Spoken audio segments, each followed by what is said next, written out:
اعوذ باللہ من الشیطان الرجیم بسم اللہ الرحمن الرحیم۔ آج ہم نفس کی غلامی کے بارے میں کچھ عرض کروں گا۔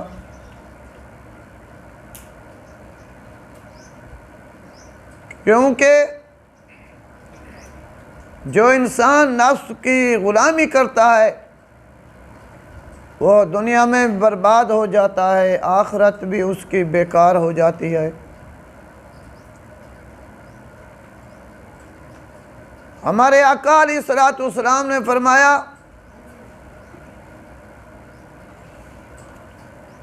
اے ایمان والو، دو چیزوں کی تم ضمانت دو، میں جنت کی ضمانت دیتا ہوں۔ صحابہ کرام حیران ہو گئے کہ ہمارے پیارے نبی، سردار نبی، تاجدار نبی، امام الانبیاء، اللہ کے محبوب صلی اللہ علیہ وسلم روزانہ فرماتے تھے نماز پڑھو، روزہ رکھو، حج کرو، زکوٰۃ دو، حقوق العباد کا خیال کرو، غریب و مسکینوں کو کھانا کھلاؤ، دین اسلام کی حد میں رہو، پھر تمہیں جنت ملے گی۔ آج تو دو چیزوں کا حکم ہے تو اس کے بدلے میں جنت ہے۔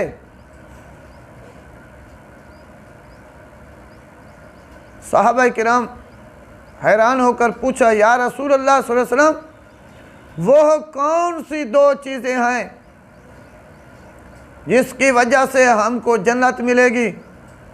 ہمارے آقا علیہ الصلوۃ والسلام نے ارشاد فرمایا، اشارہ کیا ایک زبان کی طرف، دوسرا نفس کی طرف اشارہ کیا۔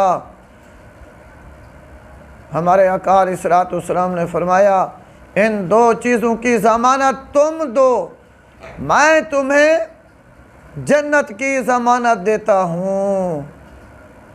اللہ اکبر۔ دیکھو ایمان والو، سب سے بڑی مشکل چیز زبان ہے۔ انسان زبان کو سنبھال لے، خدا کی قسم کامیاب ہو جائے گا کہ اس زبان سے جھوٹ نہ بولے، غیبت نہ کرے، اس زبان سے کسی مسلمان کو تکلیف نہ دے، اور دوسرا نفس ہے کہ کبھی زنا نہ کرے، برائی نہ کرے۔ یعنی دو چیزیں بڑی امتحان کے لیے ہیں کہ ان کو سنبھالنا اکثر لوگ نہیں سنبھال پاتے۔ اکثر لوگ زبان چلاتے ہیں، لوگوں کو تنگ کرتے ہیں، بڑی چالاکیاں کھیلتے ہیں، ایک دوسرے کی بات دوسرے کو بتا دی، بڑھا چڑھا کر لڑا دیا، فتنہ فساد کر دیا۔ یہی زبان ہے، تخت پہ بھی لاتی ہے، تختے پہ بھی لاتی ہے۔ یعنی زبان میں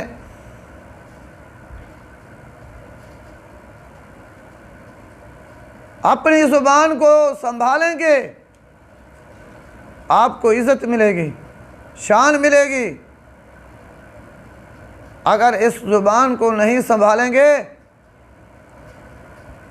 تو تم خود خراب ہوگے۔ یہ زبان تمہیں ہر جگہ شرمسار کرے گی، دھکے دلوائے گی۔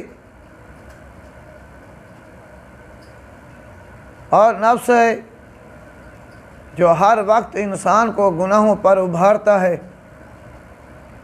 جس نے نفس کو غلام کر لیا وہ کامیاب ہو گیا، جو نفس کی غلامی کرتا ہے وہ برباد ہو گیا، جو اپنے نفس کو غلام بنا لیا تو پھر وہ کامیاب ہو گیا، یعنی وہ اللہ کا غلام بن گیا، اللہ کے رسول کا غلام بن گیا، صاف ظاہر ہے وہ کامیاب ہو گیا۔ یہی نفس تو انسان کو بڑے بڑے گناہ کروا لیتا ہے۔ انسان ایسے ایسے معتبر نیک لوگوں کو دیکھا ہے کہ جب انسان کا نفس اس کو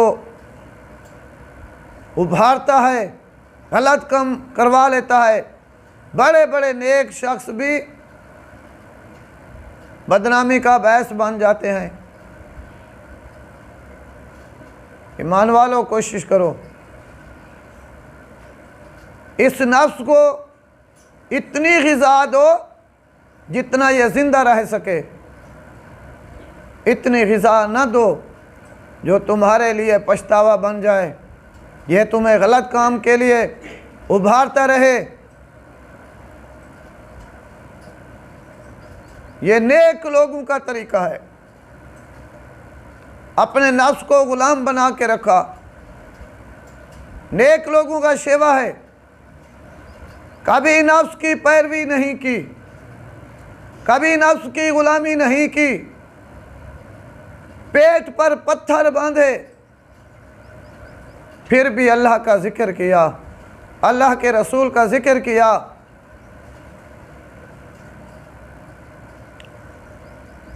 حضرت ذنون مصری رحمۃ اللہ تعالی علیہ آپ اپنے نفس سے ہر وقت جھگڑا کرتے تھے۔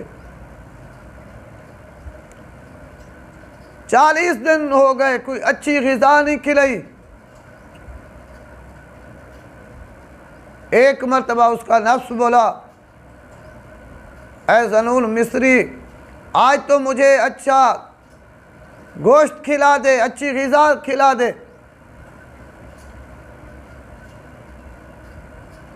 تو اس نے کہا ٹھیک ہے میں تم کو اچھی غذا گوشت کھلا دیتا ہوں، مگر شرط ہے آج ساری رات تم نے کھڑے ہو کر اللہ تعالیٰ کی بارگاہ میں عبادت کرنی ہے،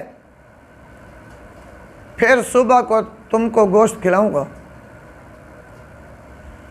ساری رات عبادت کی، صبح کو اٹھے، گوشت تیار کیا، سامنے رکھا اور کھانے لگے، تو پھر نفس نے آواز دی، اے ذنون مصری دیکھ آج میں تم کو قابو کر لیا ہے، تم مجھے اچھی غذا کھلا رہے ہو۔ اللہ اکبر۔ حضرت ذنون مصری رحمۃ اللہ تعالی علیہ اللہ کے نیک بندے اسی وقت کھانا رکھ دیا اور کہنے لگا ٹھیک ہے اگر تم میرے ساتھ مقابلہ کرتے ہو میں تمہیں کھانا نہیں کھلاؤں گا۔ ایک مرتبہ حضرت ابو ہریرہ رضی اللہ تعالیٰ عنہ ایک جنگ کے موقع پر خندق نکال رہے تھے، تو کام کرتے کرتے تھک گئے، پھر آپ نے اپنے پیٹ پر پتھر باندھا، پھر کام میں لگ گئے۔ یہ جنگ کے موقع میں جہاد کرنے کے لیے غار نکالتے تھے، تو جب بھوک لگی، جسم کمزور ہو گیا، چلتے چلتے آہستہ آہستہ پیارے آقا علیہ الصلوۃ والسلام کی بارگاہ میں حاضر ہوا۔ قربان جاؤں اصحابہ کرام کی شان پر کہ جب میرے آقا علیہ الصلوۃ والسلام کی خدمت اقدس میں حاضر ہوتے تھے اونچی آواز سے بات کرنے کی جرات بھی نہ ہوتی تھی۔ تو حضرت ابو ہریرہ رضی اللہ تعالیٰ عنہ آپ نے اپنے پیٹ سے کپڑا اٹھایا اور دکھانے لگے اپنے پیارے نبی علیہ السلام کو کہ بھوک کی وجہ سے میں اپنے پیٹ پر ایک پتھر باندھا ہوا ہے، یعنی زبان سے جرات نہ ہوئی بات کرنے کی، صرف اشارہ کیا۔ قربان جاؤں امام الانبیاء، سردار انبیاء، عرشاں فرشاں کے سردار، جس کے ہاتھ میں طاقت ہے، سورج کو اشارہ کرے سورج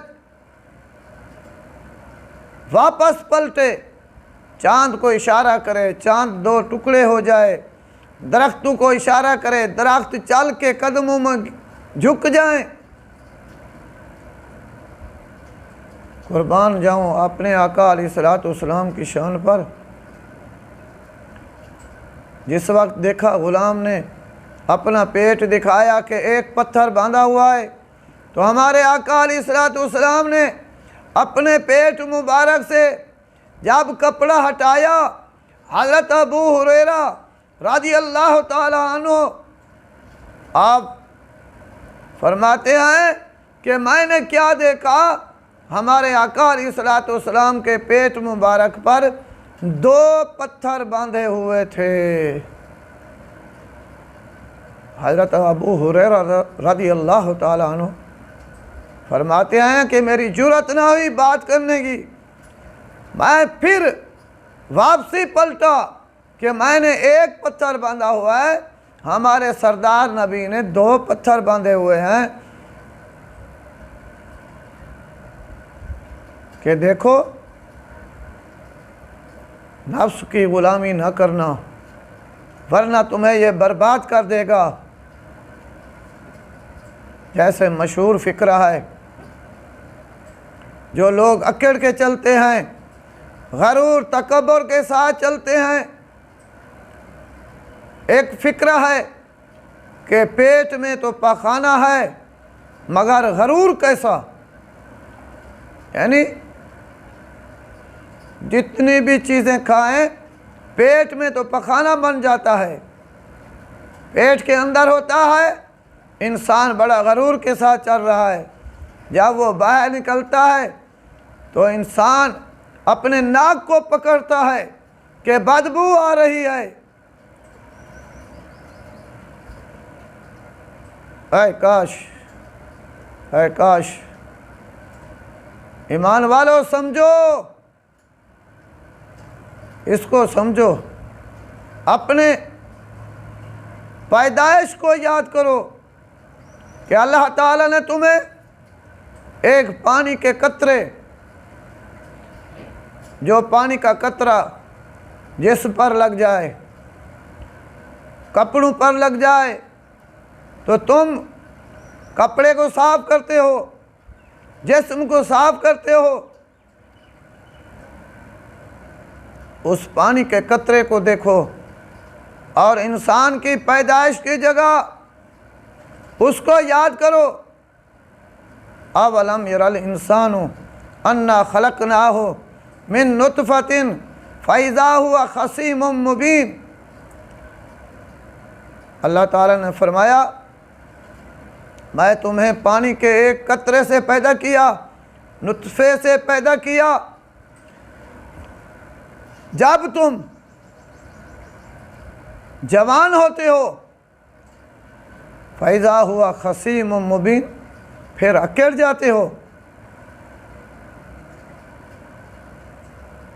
اے انسان اپنے آنے والی آمد کو دیکھ اور جانے والے اس جسم کو دیکھ جو ایک مردہ بنا ہوا ہے، جو نہ ہاتھ چول سکتا ہے، نہ ہاتھ ہلا سکتا ہے، نہ پیر ہلا سکتا ہے، نہ زبان ہلا سکتا ہے، نہ آنکھیں کھول کے دیکھ سکتا ہے۔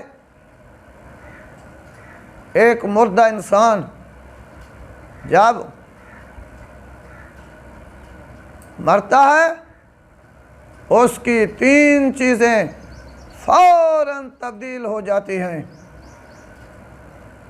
یہ ملک ہے، یہ خان ہے، یہ صدر ہے، یہ وزیر اعظم ہے، یہ جنرل ہے، یہ کرنل ہے۔ مرنے کے بعد اس کو کہتے ہیں یہ میت ہے، اس کو میت کہتے ہیں۔ اور دوسرا، اس کی عالیشان پوشاک، کاٹن کے سوٹ، اچھے اچھے کپڑے پہننے والا، اس کا نام تبدیل ہو جاتا ہے۔ اس کپڑے کو عالیشان کپڑا نہیں کہتے، پھر اس کو کفن کہتے ہیں۔ اور تیسرا کام، جس نے ساری زندگی کمائی، عالیشان محل تیار کیا، اچھی کوٹھی، اچھا بنگلہ، ساری زندگی کما کما کے ایک اچھا محل تیار کیا، مگر اس محل کو چھوڑ کر تم نے قبر میں جانا ہے۔ مجھے معلوم نہ تھا، مجھے معلوم نہ تھا کہ میں دنیا میں رہوں گا ہمیشہ قائم۔ اصلی وطن تو قبر تھا، مجھے معلوم نہ تھا۔ میں نے سوچا تھا دنیا میں بنوں گا دلہا، میں نے سوچا تھا کہ دنیا میں بنوں گا دلہا، اصلی پوشاک کفن تھا، مجھے معلوم نہ تھا۔ ایمان والو سوچو، چند دن کی زندگی میں غرور نہ کرو، تکبر نہ کرو۔ تکبر کرنے والوں کا نام اللہ تعالیٰ اس کا نام بھی مٹا دیتا ہے۔ دیکھو قرآن مجید میں پڑھو، مشرق سے لے کر مغرب تک، جنوب سے لے کر شمال تک، جن کی شاہیاں تھی 1000 سال شاہیاں کی، حکومتیں کی، مگر غرور کیا، تکبر کیا۔ اللہ تعالیٰ نے ان کے نام و نشان بھی مٹا دیے۔ فرعون کا نام سنا ہوگا، نمرود کا نام سنا ہوگا، جن کو اللہ تعالیٰ نے مشرق سے مغرب تک، جنوب سے شمال تک شاہیاں دی، حکومت دی۔ ایک کو اللہ تعالیٰ نے دریائے نیل میں غرق کر دیا، یا اپنے آپ کو خدا سمجھتا تھا، نعوذ باللہ، اللہ تعالیٰ نے اس کو غرق کر دیا، جس کی لاش 20 سال دریا کے کنارے پڑی رہی۔ کوئی جنگلی جانور آتا، اس کو دور سے دیکھ کر بھاگ جاتا، کوئی کتا آتا، کوئی خنزیر آتا، اس کو دیکھ کر بھاگ جاتا۔ اللہ تعالیٰ نے اس کی لاش کو آج تک مصر کے عجائب خانے میں رکھا ہوا ہے۔ فرعون کی لاش اللہ تعالیٰ نے رکھ دی کہ لوگ اس سے عبرت سیکھیں، لوگ اس سے عبرت سیکھیں کہ یا تو دنیا پر شاہی کرنے والا تھا، جس نے غرور کیا، تکبر کیا، کہنے لگا انا ربکم الاعلی، میں ہی رب ہوں اعلیٰ، یعنی سچے رحمان رحیم کے مقابلے میں اپنے آپ کو رب کہنا شروع کر دیا۔ تو پھر کیا ہوا؟ اس کی لاش کو زمین نے قبول نہیں کیا، اللہ تعالیٰ نے اس کی لاش کو عبرت کے لیے چھوڑ دیا، جو آج بھی مصر کے عجائب خانے میں موجود ہے۔ اسی طریقے سے دیکھو، ایک دریا میں غرق ہو گیا، دوسرا اللہ تعالیٰ نے ایک مچھر بھیجا۔ مچھر کی کیا اوقات دیکھیں انسان کے مقابلے میں، مگر اللہ تعالیٰ نے اپنی شان دکھائی۔ اے غرور کرنے والا انسان، اے تکبر کرنے والا انسان، میں چاہوں تو تم کو ایک مچھر سے ہلاک کر دوں۔ جس وقت مقابلہ کیا، حضرت ابراہیم علیہ السلام سے کہا، نمرود نے بلاؤ اپنے رب کو، لے آؤ لشکر اپنا، میں مقابلہ کرتا ہوں۔ کتابوں میں لکھا ہے نمرود نے اتنا لشکر کیا، اتنا لشکر اکٹھا کیا، ہزاروں میل تک انسانوں کا ہجوم تھا، اس کی فوج تھی، اس کے سپہ سالار تھے۔ بار بار کہنے لگا نمرود، اے ابراہیم بلاؤ اپنے رب کو، بلاؤ اپنے لشکر کو، میں اس کے ساتھ مقابلہ کرنا چاہتا ہوں۔ حضرت ابراہیم علیہ السلام نے دعا کی، اللہ تعالیٰ کے حکم سے مچھروں کی اتنی تعداد نکلی کہ ایک ایک مچھر ایک ایک انسان پر کافی ہو گیا۔ یعنی مچھر آیا اللہ کے حکم سے، ڈنگ مارا، بندہ اسی وقت ہلاک ہو گیا۔ ایک مچھر آیا جو لنگڑا تھا، وہ نمرود پر مسلط کیا۔ بس جس وقت نمرود نے دیکھا کہ اس کا لشکر مارا گیا ہے، تباہ برباد ہو گیا ہے، وہ بھاگا گھر، اور گھر والی نے پوچھا کیوں پریشان ہے؟ وہ کہنے لگا کہ ابراہیم کے خدا نے مچھر بھیجے، لشکر بھیجا، جو میری ساری فوج کو ہلاک کر دیا۔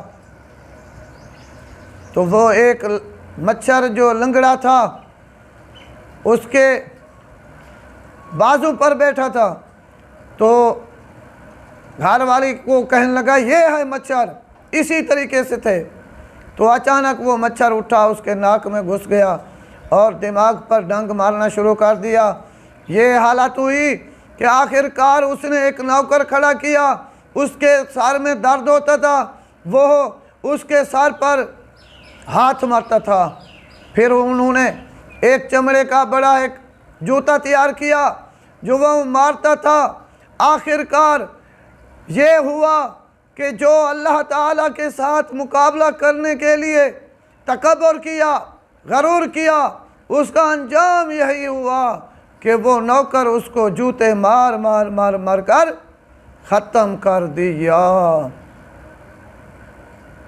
دیکھو ایمان والو کہ اللہ تعالیٰ مالک ہے، وہ چاہے ملک عطا کر دے، چاہے عزت عطا کر دے، مگر کبھی غرور نہ کرنا، کبھی تکبر نہ کرنا۔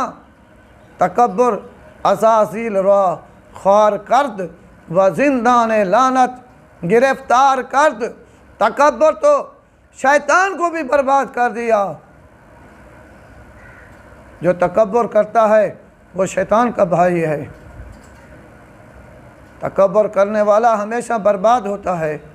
اللہ تعالیٰ مجھے اور آپ کو نیک عمل کرنے کی توفیق عطا فرمائے۔ اللہ کے رسول کے ساتھ سچی پکی محبت نصیب فرمائے۔ اللہ کے رسول کی سچی پکی تابعداری کرنے کی توفیق عطا فرمائے۔ آمین ثم آمین۔